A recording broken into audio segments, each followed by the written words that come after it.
Céline, je voudrais vous poser une question peut-être un peu naïve pour commencer. Pourquoi est-ce que vous avez fait paraître ce nouvel ouvrage, D'un château l'autre? Dame, évidemment, c'est surtout pour des raisons, il faut bien le confesser une fois de plus, pour des raisons économiques, pour parler gentiment, que je suis l'objet d'une sorte d'interdit depuis un certain nombre d'années, et que, en faisant paraître un ouvrage qui est malgré tout assez public, puisqu'il parle de faits bien connus et qui intéressent tout de même les Français, puisque c'est une petite partie, toute petite, mais enfin quand même, une petite partie de l'histoire de France. Je parle de Pétain, je parle de Laval, je parle de Sigmaringen. C'est un moment de l'histoire de France, qu'on veuille ou non. Il peut être regrettable, on peut le regretter, mais enfin, c'est tout de même un moment de l'histoire de France. Ça existait, et un jour on en parlera dans les écoles. Oui, nous y reviendrons d'ailleurs tout à l'heure si vous le voulez bien, mais j'aimerais quand même que nous abordions pour commencer le problème littéraire. Nous sommes intéressés de savoir, moi je le sais puisque j'ai lu votre ouvrage, mais ceux qui ne l'ont pas encore lu se demandent certainement si cet ouvrage ressemble pour le style, par exemple, d'abord à vos anciens ouvrages, aux voyages, par exemple. Il est difficile de changer le style, c'est même impossible. Les peintres, paraît-il, changent de style, mais enfin, oui, les écrivains aussi. Moi, je ne crois pas que ça me soit arrivé.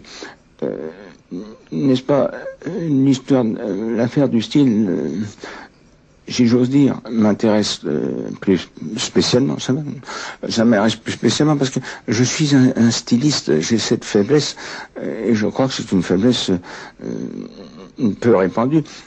Mais il faut dire que c'est ce qui est le plus difficile, le style, n'est-ce pas? C'est envoyer des messages ou des pensées profondes. Je n'ai qu'à ouvrir un ouvrage spécialisé, j'en ai plein, n'est-ce pas? Et j'ai qu'à regarder dans la médecine, je vais être plein, je vais facilement briller, étinceler, n'est-ce pas? Non. Donc je suis un coloriste, n'est-ce pas, de certains faits. Alors, je me suis trouvé devant des circonstances où, par hasard, la matière à décrire était intéressante. Proust s'occupait des gens du monde. Je me suis occupé des gens qui venaient à ma vue et à mon observation. Et alors, j'ai décrit leurs petites histoires avec un style qui, paraît-il, est le mien. Oui. La littérature est donc pour vous d'abord une affaire de style. Et quand vous dites style, vous le distinguez de l'histoire proprement dite. L'histoire, je la conforme absolument au style, de même que les peintres ne s'occupent pas spécialement de la pomme, n'est-ce pas? C'est la pomme de Cézanne ou le miroir de Renoir, n'est-ce pas? Mon Dieu, ils sont, ou la bonne femme de Picasso, ils sont, ou la chaumière de Vlaminck, ils sont le style qui lui donne, n'est-ce pas? Ils ne s'occupent pas beaucoup, l'objet lui disparaît, n'est-ce pas? Oui. Plus ou moins. Vous savez, quand on vous lit, Céline, nous avons l'impression que vous composez vos livres d'une façon très directe, très coulante, que ce fameux style parlé qui est votre caractéristique est né d'une sorte d'improvisation constante. Est-ce que c'est vrai? Oh non, monsieur, pas du tout. En réalité, je travaille avec beaucoup de labeur, j'ose dire. Il y a l'éloquence naturelle, mais ça évidemment c'est une base. Mais enfin, la feuille de papier ne retient pas l'éloquence naturelle. On connaît la pauvreté de ce que donnent les discours à la Chambre ou les plaidoiries quand elles sont transcrites en sténo, n'est-ce pas? Non. Et dans le peuple, l'envoi du van, n'est-ce pas? Ça fait une petite phrase drôle et puis c'est tout. Mais tenir un effort de stylisation de 500, 400, 500 pages demande énormément d'efforts. À savoir qu'il faut complètement revoir et revoir. Pour dire la vérité, ça fait 400 pages imprimées font 80 000 pages à la main. Et c'est... Le lecteur n'est pas forcé de le savoir, il ne doit même pas le savoir. C'est affaire de l'auteur à effacer le travail. Vous mettez le lecteur dans un paquebot, et tout doit être délicieux, n'est-ce pas? Ce qui se passe dans les soutes, ça ne le regarde pas.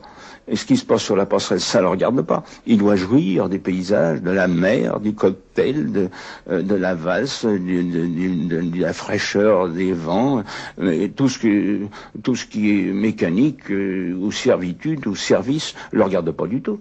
Et si vous avez un mauvais paquebot, un mauvais capitaine, un mauvais cuisinier, une mauvaise compagnie, si le passager est indisposé par ce qui fait tourner la machine, retirer le poulet et conduire le bateau hors des écueils. C'est évident. Voilà tout. En vous entendant donner une importance aussi grande au style, on pourrait croire que vous êtes d'abord disons le mot, un esthéticien. Mais cela ne me satisfait pas, en tout cas pas, parce que j'imagine que la littérature pour vous a tout de même d'autres utilités. Elle a par exemple celle de vous situer, de vous reconnaître au sens premier du terme. C'est tout de même une chose importante. Vous écrivez, ça n'est donc pas, vous n'êtes pas un mandarin de la littérature. Vous êtes au centre même de vos ouvrages. Monsieur Lannes, je suis en très délicate. Je crois que j'ai eu, inconsciemment sans doute, mais j'ai eu grand soin de ne pas être mandarin de la littérature. Je l'ai pour ainsi dire cherché. Et pour tout avouer, et si je me suis dit mis tant de gens ados, l'hostilité du monde entier, je ne suis pas très certain que ce ne soit pas volontairement, précisément pour ne pas être populaire et ne pas avoir à être flatté par un tel et prendre de l'importance, qui est une chose hideuse, n'est-ce pas?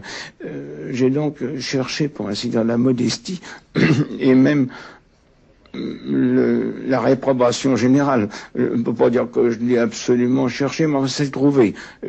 Si j'avais voulu l'éviter, il était bien simple de l'éviter, je n'avais qu'à me taire. Je ne me suis pas tué en 37 ou 38, je n'avais qu'à me taire, on me laissait bien tranquille. Je me suis mis dans une histoire bien horrible, et puis cela m'a valu un détachement et une hostilité totale, n'est-ce pas? Mon Dieu, dans laquelle je suis ainsi dire le mandarin, si vous voulez, dans l'opprobre, puisque je vois actuellement, par exemple, même des gens que l'on m'a considéré pour avoir été collaborateurs, qui me honnissent absolument, n'est-ce pas? Et qui reprennent les mêmes calomnies que les partisans de M. de Gaulle ou de monsieur résistant quelconque. Évidemment, je suis isolé, pour ainsi dire. Et isolé, c'est pour être plus en face de la chose. J'aime beaucoup l'objet. Et c'est pas beaucoup apprécié à l'époque où nous sommes. On s'occupe beaucoup plus de la personnalité, n'est-ce pas, que de l'objet, n'est-ce pas? Alors on est personnaliste, n'est-ce pas? De même qu'on est verbaliste. Ce n'est pas mon cas. Ce n'est pas mon cas du tout. Et alors je suis un travailleur de la chose en soi. Ça, ce n'est pas du tout apprécié de nos jours. Ça ne se prendra jamais. À moins qu'il se produise une révolution antimatérialiste à un moment donné, dans des siècles et des siècles. Mais pour le moment, nous sommes évidemment à l'époque de la publicité, de la mécanique. Alors, le robot génial, n'est-ce pas, et l'auteur à succès, n'est-ce pas? Voilà, n'est-ce pas, c'est vrai. Quand vous dites que l'objet est votre intérêt principal, ceci s'oppose aussi, je pense, aux idées générales. Mais sur ce point-là, il me semble que vous, Céline, avant-guerre, justement, dans les années 1937 que vous venez d'évoquer, vous avez tout de même pris une attitude en faveur de problèmes d'un ordre général. Et c'est ça qui a été la source de vos malheurs. C'est-à-dire que ce n'est pas exactement en vertu d'un ordre ou d'un autre, c'est pour la paix et anti-guerre. Ça, j'étais forcément anti-guerre, mais formellement, absolument. Je l'étais complètement, comme j'ai le droit de l'être. Vous êtes pacifiste? Ah, je suis pacifiste total. D'autant plus que je suis médaillé militaire depuis le mois d'octobre 1914, pas d'hier. Je suis mutilé de guerre 80%. Je le sens, n'est-ce pas, encore actuellement. Par conséquent, j'ai tout à fait le droit d'être pacifiste, n'est-ce pas. Je me suis engagé dans la Seconde Guerre, même comme médecin, d'un bateau. J'ai été coulé au large de Gibraltar. Je connais bien les petits à côté de la guerre. Je n'aime pas, n'est-ce pas? Je ne l'aime pas. Je trouve ça imbécile et tout à fait défavorable à une société quelconque. Alors, bon, alors j'ai dit, j'ai trouvé, moi, je suis imaginé les causes de la guerre que j'ai attribuées à certaines sections, n'est-ce pas? Monsieur Philippe le Bel devait tous ses malheurs aux Templiers, n'est-ce pas? Les jansénistes ont été poursuivis pendant 4 ou 5 siècles. L'histoire de Port-Royal n'est pas complètement terminée. On en parle encore. Les jésuites ont été persécutés, etc. Alors, peut-être que j'ai accroché une secte qui n'était pas si déméritante que je l'ai dit, peut-être. Mais la preuve est à faire. Elle se fera par l'histoire, n'est-ce pas? Disons le mot, vous avez été antisémite. Exactement, dans la mesure où je supposais les sémites nous pousser dans la guerre. Sans ça, je n'ai évidemment rien. Je ne me trouve nulle part en conflit avec les sémites. Je n'ai pas de raison. Mais autant qu'ils constituaient une secte comme les Templiers ou les jansénistes, j'étais aussi formel que Louis XIV. Il avait des raisons aussi pour évoquer l'édit de Nantes, n'est-ce pas? Et Louis XV pour chasser les jésuites, n'est-ce pas? Alors voilà, n'est-ce pas? Je suis prêt pour Louis XV, pour Louis XIV. C'est évidemment une erreur profonde, alors que j'avais qu'à rester ce que je suis, n'est-ce pas? Et tout simplement me taire, n'est-ce pas? Et là, j'ai péché par orgueil, n'est-ce pas? Et je l'avoue, par vanité, par bêtise. Je n'avais qu'à me taire, n'est-ce pas? Et ce sont des problèmes qui me dépassaient de beaucoup. Je suis né à l'époque, on parlait encore de l'affaire Dreyfus, n'est-ce pas?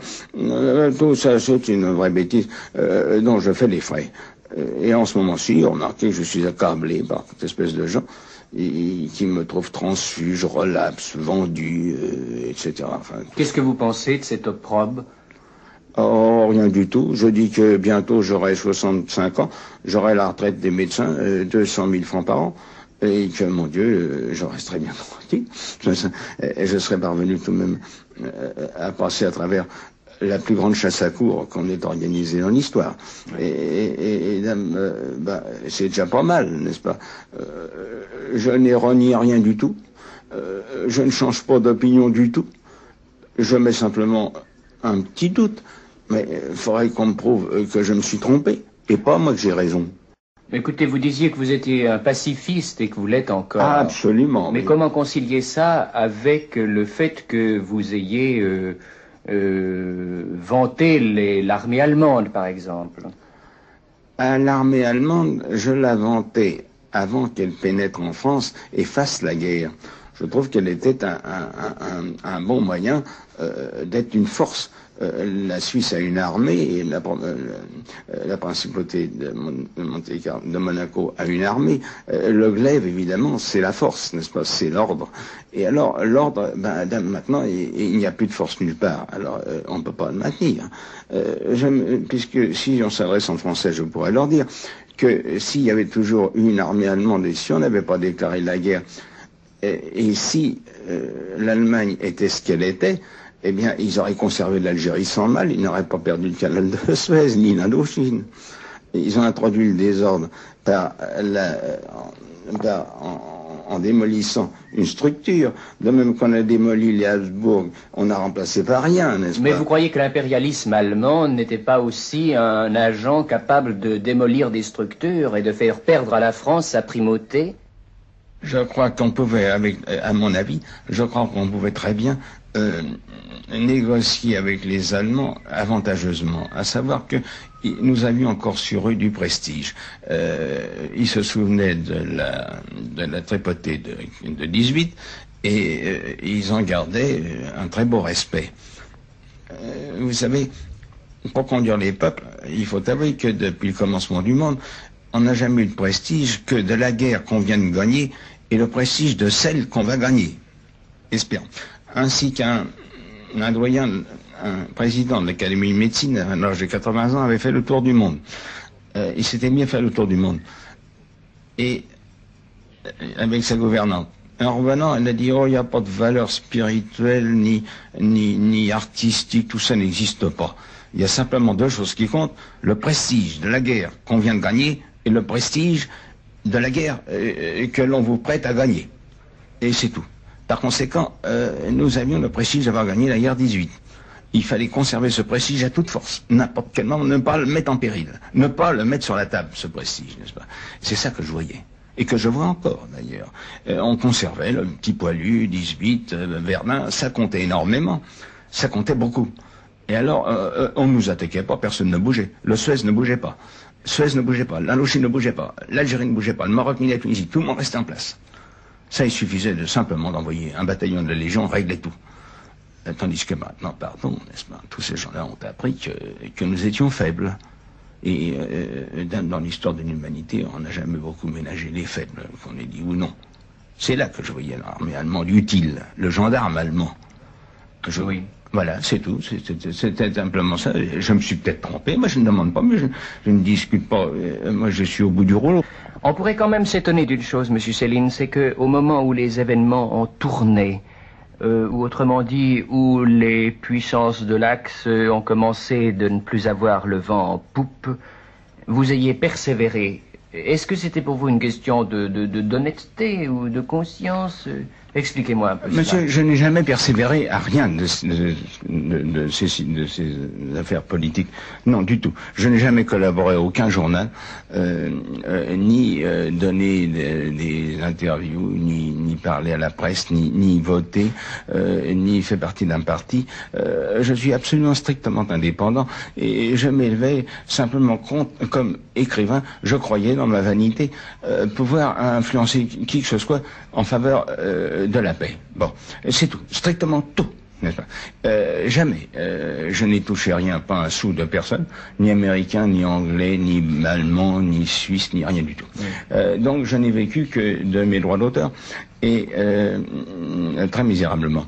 Et c'est tout. Je n'ai non. Quand ils ont persisté ou pas persisté, après Stalingrad, disons le mot, il y a eu des virages byzantins, n'est-ce pas? Tout le monde s'est accroché, est devenu anti-allemand. Bon, mais je n'avais pas à être ni anti-allemand ni anti-ceci. Pendant toute la guerre, les Allemands sont venus me voir et m'ont toujours dit nous allons gagner, nous avons la victoire. Mais je dis donnez-moi des preuves, quelque chose, je ne vois pas du tout. Et ils m'ont jamais apporté de preuves. La preuve c'est ce qu'ils ont perdu. Je n'ai jamais été, je n'ai jamais voulu que la paix, n'est-ce pas? Quand ils sont entrés en France, je n'étais pas partisan, je n'ai jamais dit hurrah, vive les Boches, ça m'amusait pas comme les autres. Ils ont été assez stupides, Hitler en particulier, pour ne pas faire la paix à temps, de même que nous avons fait la paix trop tard en 18, nous aurions dû la faire en 15 ou en 16, de même eux, se sont acharnés, ou plutôt Hitler s'est acharné dans les batailles qui étaient la fin de l'Allemagne, n'est-ce pas? Toujours dans ce principe absurde de guerre, n'est-ce pas? Tout est là, n'est-ce pas? Moi, je n'ai rien à me repentir de rien du tout. Je n'ai jamais été partisan de ceci, cela. J'étais partisan de l'armée allemande parce qu'elle maintenait la paix en Europe, en France en particulier, et a conservé ses colonies. Oui. Mais c'est tout. Qu'on prouve le contraire. C'est tout ce oui. Non, mais ce que je voulais dire par ma question tout à l'heure, c'était ceci. Pourquoi est-ce que vous avez été emmené à Simla? Pour la question très simple, qu'à Paris on ne demandait qu'à m'assassiner. J'aurais même pas vu la cour de justice, moi. J'étais assassiné soit l'Institut dentaire, soit la Villa Saïd, tout était prêt. Je me suis sauvé, esquivé, parce que je ne voulais pas être assassiné, ni moi ni ma femme. On m'a tout volé. Bon, c'est entendu juste une petite misère. On m'a tout pris, oui. On m'a foutu en prison là-bas au Danemark. J'ai fait 2 ans de réclusion. Bien. Tout ça c'est banal. Mais absolument, je suis femme du monde et non pas putain, n'est-ce pas? Par conséquent, j'ai des faiblesses pour qui je veux, mais mon Dieu, je veux dire aussi ce que je veux, n'est-ce pas? Une femme du monde, elle a un choix dans un salon, n'est-ce pas? On n'a pas à lui dire, dites non, mais non, tandis que si la femme est professionnelle, elle prend le client, n'est-ce pas? Moi, le client ne m'intéresse pas. Je suis femme du monde, n'est-ce pas? Oui, oui. Voilà le petit côté de l'histoire. Ils sont très difficiles. En ce moment-ci, on les explique mal parce parce que le monde est matérialiste et il se demande pourquoi, mais parce qu'il a fait ça, c'est qu'il avait un intérêt. Mais je n'avais aucun intérêt. J'étais uniquement sacrificiel. Je me sacrifiais pour mes semblables. Oh ben, ils n'en valent certainement pas la peine. Et dame, j'ai essayé de leur faire couper à la guerre. Ah ben c'est une chose qu'ils ne conçoivent même pas. Ça leur est pas plus compréhensible que la quadrature du cercle, qu'on se jette dans une mêlée gratuitement. Et je suis gratuite. Je suis fan du monde. Je suis gratuite. N'est-ce pas? Bon, c'est tout. C'est tout. Et alors, on m'insulte énormément en me disant pourquoi, quel avantage. Mais je n'ai pas d'avantage. Je n'ai jamais dit par ici, je suis le chef d'un parti. Je ne suis pas homme politique. Je ne suis pas acteur. Je suis simplement, j'étais, je crois, écrivain et médecin. Je suis sorti de cette petite situation pour me jeter dans une effroyable aventure où je n'ai reçu que des coups et des horreurs. Et puis c'est tout, n'est-ce pas? Le reste m'est égal. En ce moment aussi, les gens qui me harcèlent parce que je suis ceci, cela, mais ils m'embêtent, n'est-ce pas? Je n'ai pas à être ceci, cela. On ne demande pas à une femme quelconque si elle veut le blond, le brun, le noir, le rouge. Elle dit celui-ci me plaît, il me plaît plus, et zut, il est alcoolique, il est fou. Elle a parfaitement le droit. C'est tout, n'est-ce pas? Oui. Je veux quitter ce terrain des questions qui me concernent, qui sont malgré tout sans importance, parce que tout ça s'efface en quelques années. Comme disait la sœur de Marat, auquel on disait, dites donc votre frère, hein, c'était un rude cochon, hein, ce qu'il en a fait des cochonneries là, ah le dégoûtant. Elle disait, oh, ce sont la turpitudes humaines qu'un peu de sable efface, n'est-ce pas? Et alors, tout ça, c'est vraiment turpitudes humaines qu'un peu de sable efface, n'est-ce pas? Donc, c'est secondaire. Mais il y a une chose peut-être qui peut peut-être vous intéresser, qui, je le regrette, appuie aussi mon petit point de vue. C'est celui de la situation des blocs humains, des zones humaines, n'est-ce pas? Il est évident que la France était la première nation du monde quand elle avait 25 millions d'habitants sous Louis XIV. Et elle donnait la loi au monde. Quand Louis XIV avait une indisposition, tout le monde était inquiet. Mais maintenant, elle n'est plus rien en natalité, en nombre, n'est-ce pas? Elle est 40 millions en face de blocs qui ont des milliards, n'est-ce pas? Ce sont des milliards dont on parle maintenant. Alors on ne peut pas... Déjà, au temps d'Hitler, la grosse gaffe d'Hitler, n'est-ce pas? C'est qu'il a parlé alors qu'il avait 80 millions d'hommes derrière lui. Il aurait eu 400 millions d'hommes derrière lui, il aurait gagné. C'est évident. Et c'est une question de nombre. Alors, vous n'avez pas le nombre, taisez-vous. Vous n'avez pas le nombre, taisez-vous.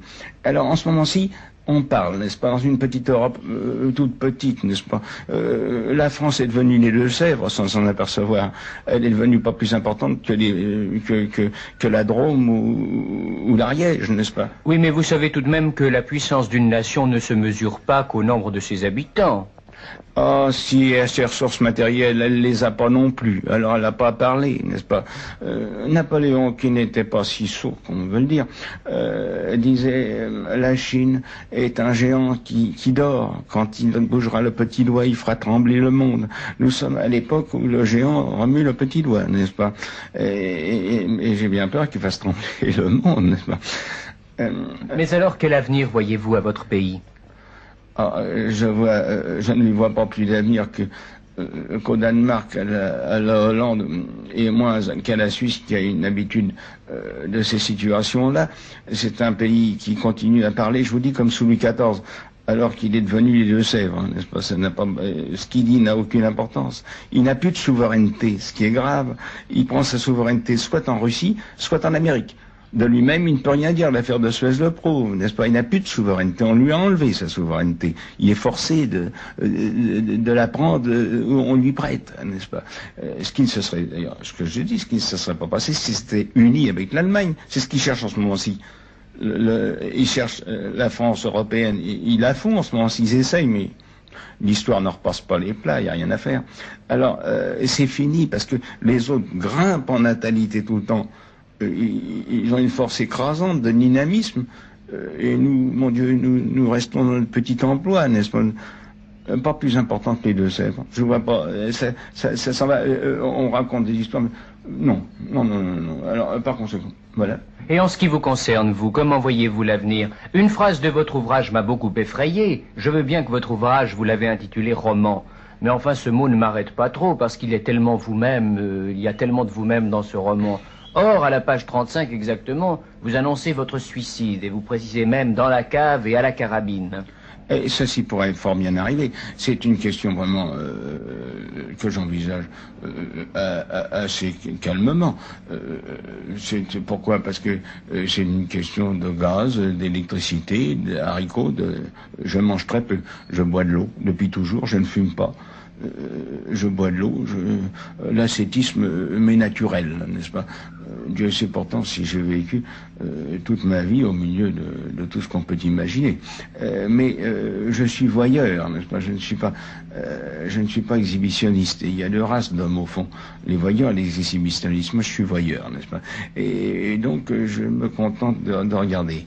Je ne consomme pas, n'est-ce pas? Je ne consomme pas du tout.